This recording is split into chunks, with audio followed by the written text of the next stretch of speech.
I am officially CCNA certified, and you can see me smiling from ear to ear right now because I worked so hard and so long on passing this exam. Man, I cannot tell you, I've been through so much over the past 14 months studying for this exam. And I am so thankful that I've been through all of that because it brought me closer to God. Yes. My relationship with Jesus Christ has gotten so much stronger because of the mental, physical, emotional, spiritual toll that preparing for the exam, taking care of my family, and a host of other obligations had on me. I had to really lean on Jesus because I could not do it alone. I could not do it without him. That's a whole other testimony for another video, because I give all of the glory and credit to God, because I have been through some things where I just say, dang, I have no answers to this. And God came through. Not in this magical genie way that a lot of people like to view God as, but through wisdom. I learned a lot about not letting goals consume me to the point of idol worship. This exam was the hardest exam I have taken in my life. Because I'm minding the NDA, I just want to let you know that I will not be talking about the exam at all. I will not be talking about the nature of the exam, the questions. I'm not talking about none of that because I'm not risking it at all.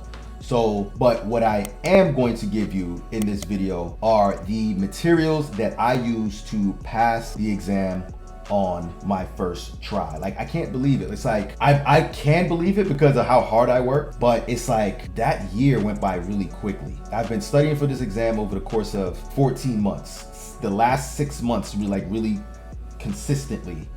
And I didn't need 14 months to study and learn the material, but I did need 14 months for everything that was going on in my life, including studying for the exam. So 3 or 4 definitive resources that you should be using to pass your CCNA exam on your first try.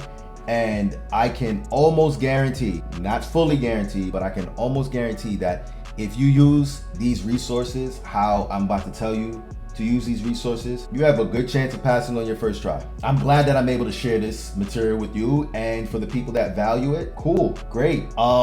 As you can see, I'm almost at 500 subscribers at the time I'm recording this video, and I think that's amazing. That's a testament to the value that I'm providing, and I feel more confident that I'm providing you guys with good information. It's been a while since I posted a long video like this, so yeah, I'm excited. I'm excited to talk to you guys. Before we get into any of the materials, you need to schedule the exam.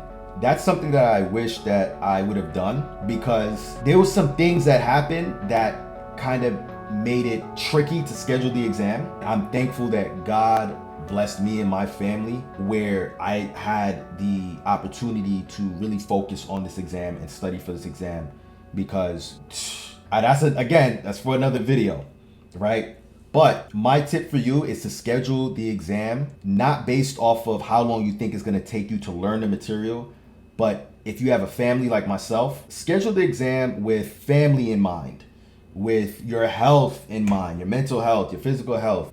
Schedule it with life in mind, because a lot of people schedule it thinking, okay, this is just the one thing. And that's what my therapist helped me to kind of like realize, that you can't just focus on this one thing, especially if you have a family, because life doesn't work like that. You're more of you're a holistic being. You're not just this one thing. So I would say schedule the exam. Again, schedule the exam with your whole life in mind. How this piece fits into the broader spectrum of your life. If you have a job, if you have family, if you have other obligations and stuff like that, see how this fits into all of that. If you're a teenager, or if you're, in your 20s and whatever it is, you don't got a family, no obligation, then yeah, shoot, do whatever you want, because you got a lot of time and you don't really have to do too much triage for scheduling your exam or preparing for the exam, right? So that's first. 2, get yourself a good textbook. I cannot emphasize this enough. Read the material. There are people out there that saying that they're not good readers, and I call BS on that. I think that people are bad concentrators. With the advent of social media and all this entertainment, we're never bored. We're always flittering from one thing to the next. And what that's doing is atrophying our ability to concentrate. Because your concentration is like a muscle. And if you don't use your muscles, guess what happens? They atrophy. If you don't use and train your attention, guess what? It atrophies. And this is something I'm very passionate about. Read the textbook, read the book, right? And look, don't let it intimidate you. Don't let it intimidate you. It's 2 volumes, right? But I read through this beast 3 times and it was well worth it. It was well worth not wasting my $300 because the exam cost $300. It was well worth not wasting my $300 on the exam, right? Because I would hate to have not read and do the things I'm supposed to do, then fail it, and then have to pay another $300. That's $600, you know? Get yourself a textbook. This is the one that I used. It's Official Cert Guide, CCNA 200-301. It's 2 volumes. Written by Wendell Odom, CCIE, right? He knows how to write really well and he knows how to convey the information in a way that you'll be able to understand it. A lot of people stray away from the Official Cert Guide. They stray from textbooks, period, when that is such flawed logic. Because if you want to be a network engineer, you want to be in IT, you're going to be constantly reading. You're going to be reading outputs, show outputs, specifically in Cisco, right? You're going to be reading Cisco documentation if you're really serious about how these technologies work, right? You got to read Cisco documentation. You got to read other network engineers' documentation. So the excuse that I'm not really a reader. And it's funny, it's a lot of people saying it as if back when I was growing up, because I'm a millennial. So I remember what it was like before social media. There were those 1 or 2 people who really legitimately were not readers. And I understand that. But I think people who are saying that they're not readers now, I'm seeing more of a prevalence of it.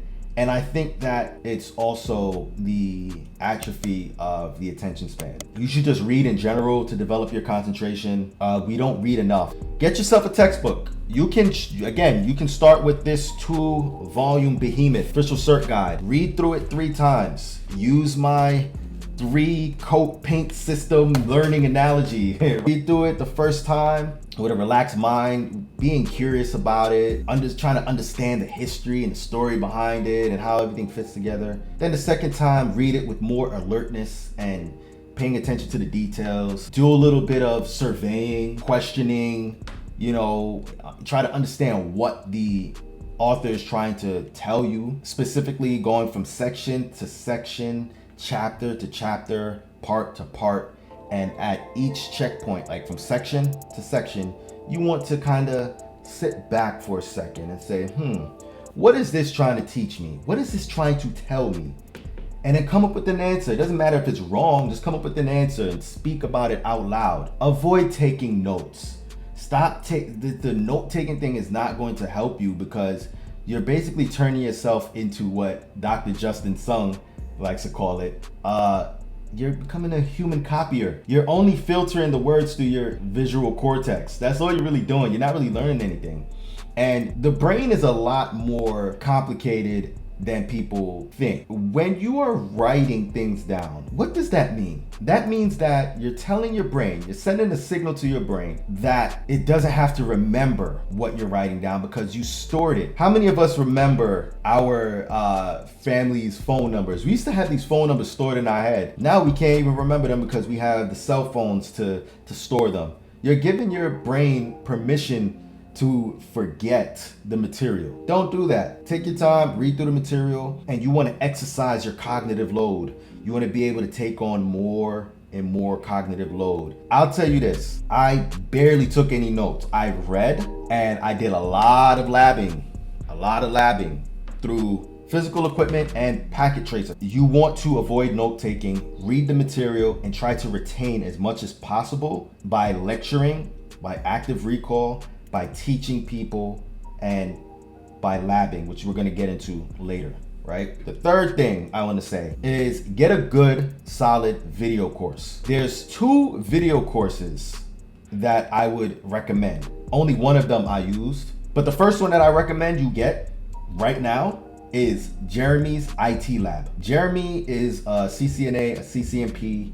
He works as a data center engineer, I believe, in Japan. He was formerly a teacher, I believe, in Canada and in Japan, right? So he does this, like he's an actual teacher. And watch the videos, watch his videos. He teaches the CCNA material so well. He breaks it down so well and in such a systematic way that it's easy for you to understand. He's doing a great thing because his course is free on YouTube.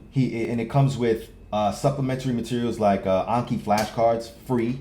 It's 2021 flashcards. I did all of them, by the way. Get his video course, get his Anki flashcards. They're free. You just got to provide him your email and he'll email you it'll automatically email you the link to download the flashcards. You got to figure out how to use Anki on your own though. Or is it Anki? I don't know. People call it Anki, whatever. But you got to figure out how to use the software. He actually has a video telling you how to use the software. So this is the most complete free CCNA course that you can get. I think it's the best. It's the best. I know that it helped me pass on my first try. And I'm not sponsored by anybody at this point. I'm just giving you the real. I'm giving you the gems so you can pass on your first try. I'm telling you, free courses on YouTube. And at the time of this recording, I believe there's like 16 hours left on Udemy to get it for free. And it's also on Teachable. I used the whole course for free, or the majority of the course for free, before I said, nah, he's giving away too much good information. I needed to support him directly by buying the course on Teachable. And it's only $60. I'll tell you a little story. I was actually thinking about getting my CCNA back in 2017. But when I saw how much one course cost, I said, never mind. It was $1,700. And I knew that the CCNA was a very, very difficult exam. So I said, oh man, I really don't want to skimp and get something that is cheaper but doesn't cover the course materials in such a way that I can actually pass it. I don't know. I just said no. Fast forward to now, $60 on Teachable. That's nothing. And then he has a $10 labbing course that you can buy right alongside that. It's for the old CCNA, the 2-part CCNA. There's another video course. I believe it's called Neil Anderson's CCNA Gold Boot Camp, I believe. And Neil Anderson, he's really good. He's a CCIE. I think the pros of his video course is that the videos are smaller, right? They're like 5 to maybe 10 minutes per video. So it's easy for you to kind of like get through quicker in comparison to Jeremy's IT Lab, which his videos are a little bit longer. So I would say, pick whichever one suits your attention span, because we all know some people can't sit through 30-40 minute videos. I can, and I did, and it was great. One of the tricks I used to get through Jeremy's videos was that I was watching it on my iPad while I exercise. And that has benefits for learning as well. Exercising. His IT Lab, the video course on Teachable, when you pay for it, it comes with bonus questions that's built into the Teachable app. He also gives you quizzes at the end of each video, and I believe it was like halfway through the course, he was sponsored by Boson, so he gives you one Boson practice test question with the explanation of the answers. And also there's quiz questions built into the Teachable app. So you're getting maybe anywhere between 10 to 15 questions per video. I mean, look, can't beat that. And you want as much practice. Trust me, you want a lot of practice, as much as you can get. So again, with Neil Anderson, I didn't finish his course. I didn't even get past like the OC model stuff, because I realized that Jeremy's course was on Teachable, and I wanted it in a format where I can just simply go down and check the boxes and just finish each video in a very neat fashion, rather than being distracted by YouTube's recommendation-based algorithm system, right? So yeah, anything I gotta say about the videos? Oh, again, I understand that some people are not readers, but I would recommend reading the textbook and then using the videos alongside each subject that corresponds to the textbook topics, to clarify and fill in any gaps that you're missing. What I find with Jeremy's videos is that he leaves no stone unturned, in his words. He likes to go in depth, and he likes to, really explain and flesh out a lot of the details. And I think that's because he kind of like, because I have the CCNP textbook. I'm ready to prepare for that. And I noticed that some of the stuff that's in his course is in the CCNP material. So I think that's what he's doing. He's kind of giving you the benefit of having more of a high level view of the CCNA material, or more of a depth of the CCNA material. Practice tests. You need practice tests.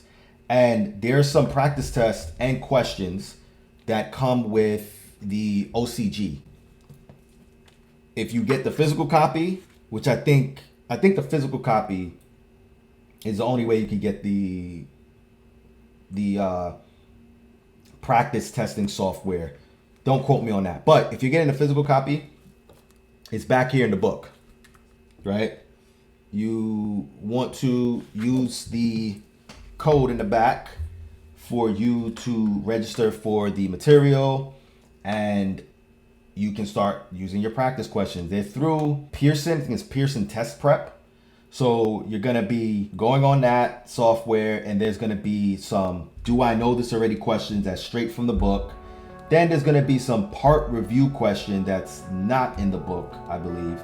And then there's going to be 4 practice exams. Or is it 8? I think it's going to be, or maybe 6 practice exams.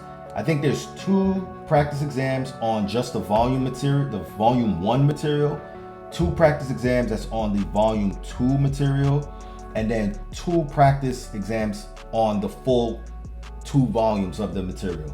And I would highly suggest that you do these questions. Read the explanation of the answers. They're very valuable tools for you to learn the material. You should really do that. And you should probably do what I did. After I did all of the questions, I left those questions alone for a few months. And then when I came back to it maybe a month before I was taking the exam.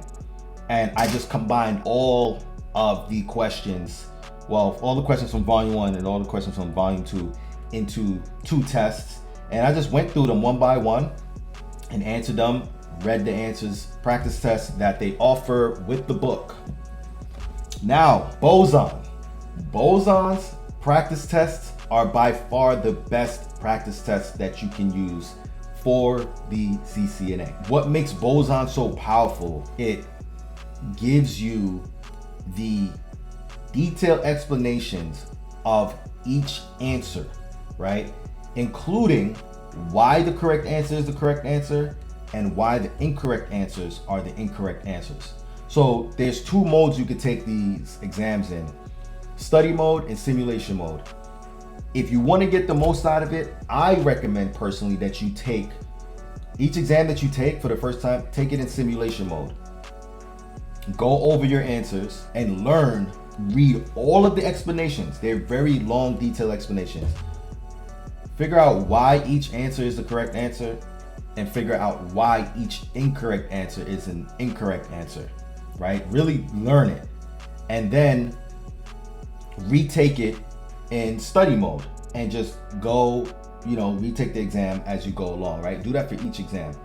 I would say don't take those exams too close to each other. And I would even recommend that, and this is what Boson also recommended as well, you do exam A, you do exam B, then you do a random exam, right? And once you do a random exam, it'll further, expound your knowledge. And then I would say a week before you take your CCNA, do the exam C and see where you're at and study off of your mistakes. The key is by the time you get to exam C, you want to confidently score in the high 900s. And if you can pass those exams, I would say that you're ready to take the CCNA, because the material it covers, the breadth of material that the Boson covers in the explanations helps you to cover the material that's found on the exam objectives on the Cisco website. Oh, that's another thing. Make sure you get the exam objectives printed or in a PDF, whatever it is, and really get comfortable with each exam objective. You want to get to the point where you can literally explain off each exam objective to a 5-year-old, your spouse, your kids, whoever, a stranger on the street, your imaginary friend. That's how good you want to get at reading off the exam objectives. That's how good you want to get at covering the material, right? I just wanted to introduce those vital materials and tips for you to pass your CCNA on your first try. And there's one thing I forgot to mention. You need to lab. You need to lab every day if you can, right? Shout out to Dewan Lightfoot, right? Lab every day. Spoke to him on Twitter. He's a cool dude. It'll help you to actually learn the material and it'll make it real in your mind. You can buy lab equipment like I did, but Packet Tracer comes in clutch when you're reading a textbook and you want to pull up those commands real quick, right? Some labbing stuff that you can do. What can you use for labbing? Well, Jeremy has a lab course as well, which is $10. Neil Anderson has a whole book of labs, but labbing is very important. Lab. Like, it is very important that you lab till you can do it in your sleep.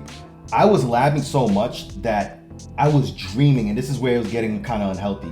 I was dreaming up certain solutions. Like, I was one time I was sleeping and it felt like I was kind of, waking up. I was on the last phase of sleep. And I'm like, oh, I need to lab a spanning tree. And then I kind of like went through in my mind while I was sleeping how I was gonna lab up the spanning tree. But yeah, lab as much as you can. It's very important. Boson has ExSim, which is also another lab environment. You can use, I think, CML. I forgot what CML stands for. I'm gonna buy CML at some point. Packet Tracer is 100% free. You can make up your own labs. You can do follow-alongs with tutorials on YouTube. There's so many ways you can go about labbing. But if you want more study techniques and tips and tricks, click right here, and I'll talk to you guys next time.